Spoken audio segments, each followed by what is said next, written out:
but what we're about to discuss is whether or not Die Hard is a Christmas movie or not. That seems to have just as much, at times, emotion and just as much fervor as any political debate can have. But I'm pleased to welcome back to the show. It's been a while. It's been a while since I've been at the show, quite frankly, since I was gone for the campaign. But I am back, and it's great to welcome back to the show Jacob Airy. And he is a pop culture critic and observer, and spends a lot of time writing and thinking about movies, TV shows, etc. And Jacob, I appreciate you being on the show again. Yeah, thank you for having me back. You bet. All right, so let's start off with this question. By the way, Bruce Willis, who I think we should take his opinion somewhat seriously on whether or not Die Hard is a Christmas movie. He makes his thoughts pretty clear. Here's Bruce. Now, please listen very carefully. Die Hard is not a Christmas movie. Now, that was in a roast, so I think it was a roast of him, so he might have been kidding right there. I say that Die Hard is absolutely a Christmas movie, and I don't think it thematically has to be about Christmas, as long as it's set in Christmas time. To me, it's a Christmas movie. But listen, I am no expert. I'm a complete layman. So you, as somebody in the business, Jacob Airy, what do you say? Die Hard, Christmas movie, yes or no? I am actually neutral on it. Sometimes when you're watching Christmas films, you just want something that's a little bit more action-packed. And so some days I say, yes, absolutely, it's a Christmas movie. But then during the summer, I'm like, no, it's not. Of course, it's not a Christmas movie. Right. I just want to watch. I just want to watch him save the day, right? So I always go back and forth. But you're right. This is a debate where people get their feelings hurt and everything in between. No, people it's get pretty hot crazy. about this. But I'm pretty much. Oh, it's true. It's true. Speaking of, though, it seems like one thing that doesn't seem to get much debate is everybody seems to love Die Hard. Like, I just don't seem to. It seems to be one of these rare movies that seems to kind of please everybody. Kids, adults, men, women. It seems to be a bit of a crossover, cross appeal kind of movie. And even my kids, who always say, like, they always will tell me I'm old, right? If I tell them, oh, this movie was great, and invariably the movies I love seem to be from the '80s. It was my adolescence, and they'll be like, they're so dated, they're so terrible. They don't say that about Die Hard. And speaking of, let's play a couple quick. Here's one of the more famous lines where he laments about Bruce Willis does about coming out to the coast. Come out to the coast, we'll get together, have a few laughs. And here's another one. Welcome to the party, pal. Welcome to the party. By the way, I would use that as part of my proof if I were to actually present this in court of why it's a Christmas movie. Well, what is the party that he's talking about? It's a Christmas party, right? So I would present it. But listen, let's move on from Die Hard to other Christmas movies, because we want to get your recommendation list. What do you think people should be watching if they want to watch Christmas movies? And unfortunately, a lot of people are stuck at home these days. But here, it's both it's a function of both the cold, but also the lockdowns. I know you're in California, which is just about as locked down as we are, and you have maybe a worse governor than us, although that's saying a lot. But regardless, people have time at home. What kind of Christmas movies should they be considering? Well, I think if you're wanting to get together with the family, of course, Apple TV has access or gives you access to Peanuts Christmas. That's always a holiday classic, as well as you can find Elf. Elf is probably one of my favorite Christmas movies of all time.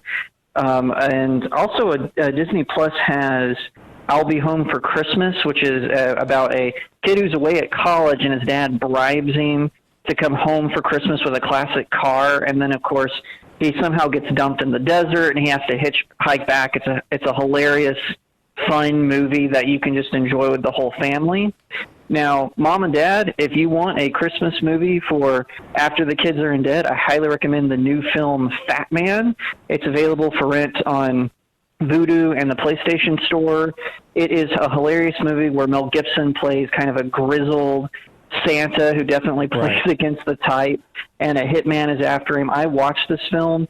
Directed by Ian Nelms and his brother, I think. It is a hilarious, fun, kind of dark comedy. Oh, I had a blast all the way through from beginning to end. I've seen some clips, and it looks hilarious, and I just think Mel Gibson is the most hilarious actor. So, okay, that's good. I'm glad you said that then, because I need to add that to the list. And by the way, it's funny that you mentioned the Peanuts, even though it's not a movie, right, but that you mentioned the Peanuts Christmas special. Well, it's a TV special. Right, yeah, but good enough. No, absolutely. But it's funny you mentioned that, because it was literally on the cover of our church bulletin this Sunday, was the Peanuts the Peanuts a scene from the Peanuts Christmas special, which is, by the way, fascinating that was on network television. I'm not so sure it would be today, but it's great that it was. It was, and then I was curious, and so I looked it up, and it was 1965 is when the Peanuts Christmas special aired in prime time, and it still does air in prime time. And I'll say that, but in terms of the original one. But all right, let me ask you about a couple then.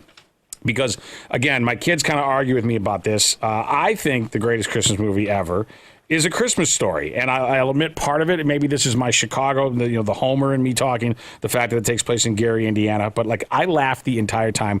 They think it's dumb. They think it's way too dated. I mean, even though it's from the 80s, it's, of course, set much earlier than that, in the 50s, I guess. What are your thoughts about A Christmas Story as a critic? And don't you can offend me and say, Steve, your kids are right, it stinks. I have to be honest with you. I have actually not seen this movie. What? It's something yes, all my friends give me flack for it. I have never sat down and watched it, so I honestly couldn't tell you. But I hear it's really good. I've seen clips from it. But I've not ever watched it all the way through. I guess Okay. that ages me as well. No, it's that's funny actually. That you haven't seen it. Well, I also tease my wife was a film major in college, and she has never seen The Godfather, which I always, I'm like, at this point, you actually shouldn't see it, because if you've never seen The Godfather and somehow you graduate with a film degree, God bless you, right, that you're able to pull that off. But I think that the degree should be used for Christmas kindling for the fire, because come on, I mean, not seeing The Godfather. But okay, how about another Chicago movie then, Christmas movie, and that is Home Alone, and this one again, to me, this is kind of like Die Hard. It appeals, it seems, to everybody. Everybody loves Home Alone, and it's, of course, set right here in the Chicago suburbs. But your thoughts as a critic, as a pro, somebody who really takes a look at these in a deeper way, is Home Alone as good as I think it is? Oh, yes, I love Home Alone. I think it's probably one of the great classic Christmas movies. It's one that, in my opinion, it is timeless. I can sit down and watch it and enjoy it. I watched it just recently with my family. It's with my parents were there, and my sister and brother-in-law, and we just had a great old time. It's a movie that you can enjoy no matter what year it is.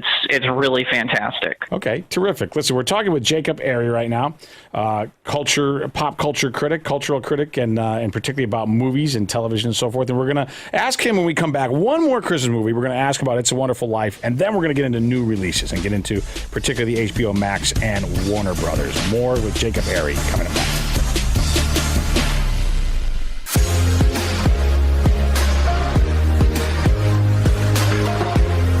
And welcome back. We are talking movies and pop culture with Jacob Airy, who's a friend of the show. Please follow him on social media on Twitter. He's at Real Jacob Airy, AIREY. And Jacob, also, if folks, because I think your commentary is always excellent and insightful and fun, if folks want to follow you besides social media, do you have websites and so forth? Where should they go for you?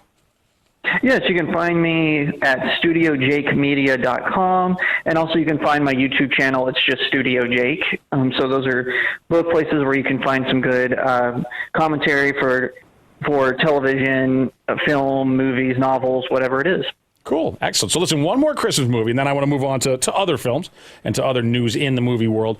It's a Wonderful Life. And I saw that you had retweeted somebody else out there who said that it's one of those movies, and it said no hyperbole or invention needed. It's one of the best movies of all time. It just is. Now, in your professional opinion, is it really? Because listen, I think it's great, but is it really one of the best movies of all time? And tell us why. I think it is, and it's because the way I see it, the way the story is told, of the story of George Bailey, who is played brilliantly by Jimmy Stewart, it just hits all the high marks. It's a man who, he has these dreams, but everywhere he turns, his dreams kind of get stifled.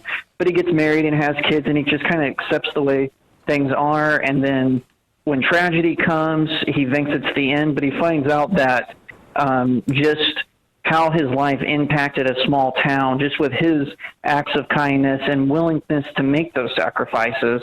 And I find it a very good message, and one that we could really use right now in America, just about coming together and helping one another, because I really feel It's a Wonderful Life just encapsulates it. So yes, I think it is one of the greatest films of all time. It's such a shame because it's never really gotten the sort of recognition that it deserves. Sure. I guess once you get sort of typecast, well, it's only the Christmas movie, right? That maybe then to get considered sort of artistically, right? And listen, I'm all for anything Frank Capra. I think he was just an amazing creator, an amazing entertainer, and quite a patriotic American, you know, on top of all that. But listen, I do want to ask you, outside of Christmas movies, and people who are, you know, in the film world tell me that this is a big deal. The fact that Warner Brothers has released its entire 2021 movie slate on HBO Max, I guess alongside cinemas, where cinemas are operating. Tell us what's going on there with Warner Brothers, HBO Max, and what you think it means for the film industry.